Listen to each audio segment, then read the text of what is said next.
Good day guys, meron tayo ngayon ditong Montero Gen 2. Nag-install tayo ng Optimus brand Android head unit na 1280 Ultra. Then ito yung interface nung head unit natin. Then meron tong SIM card slot and USB port. Nandito yung SIM card slot and USB port. Ayan, naka-label na yan, USB 1 and 2. Then SIM card slot. Compatible naman sa kahit anong network ng SIM card yung unit natin.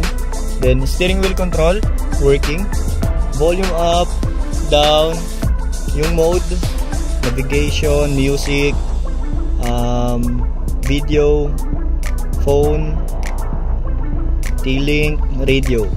Then try natin yung ibang function ng steering control. Next, previews. Then itong 1280 Ultra natin, meron tong offline voice command na built-in sa head unit. Ayan, meron siya mga preset command, system control, media control, navigation control, car control.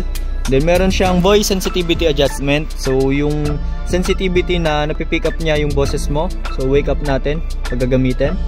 Then try natin yung ibang function. For example, screen off, screen on, turn on navigation. So ayan, since wala pa tayong nakaset, try natin si Maps.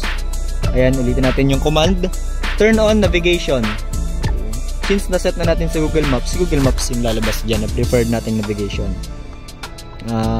Pwede mo rin siya gamitin sa ibang application. For example, gusto mo mag-open ng YouTube application, pwede rin. Meron din siyang online voice command under ni Google Assistant. Meron siyang Android Auto and Apple CarPlay wireless. Then meron siyang split screen function kung gusto mo mag-open ng dalawang application, for example si Waze and YouTube. So try natin, open mo muna yung Waze, then open mo yung YouTube at the same time. Once na ma-open mo na yung application, ayan, pwede na siya i-split screen. So ayan, makakapag-navigation ka at the same time nakakapag-play ka ng music or video sa YouTube. Ayan. Then, papansin nyo hindi pa nakalapat yung panel ng head unit. So before natin ipalapat to, pinapa-checklist muna natin na walang problem lahat, okay na lahat before natin ipalapat yung pinaka-frame panel. Yan.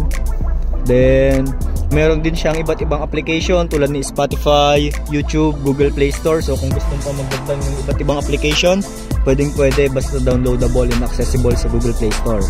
Then meron siyang Netflix, Facebook, pwede kang mag-Facebook dito. Meron siyang Google Maps, Chrome, may Google Assistant. So halos lahat ng basics application or Google applications meron na tayo. Then kung gusto mo pa mag-download, pwede sa Google Play Store, no? So ito yung ating Optimus brand Android head unit na 1280 Ultra. 2K screen resolution, may Android Auto and Apple CarPlay wireless na, split screen, then may SIM card slot and USB port na siya. At the same time, steering wheel control compatible na. Yun lang. Thank you.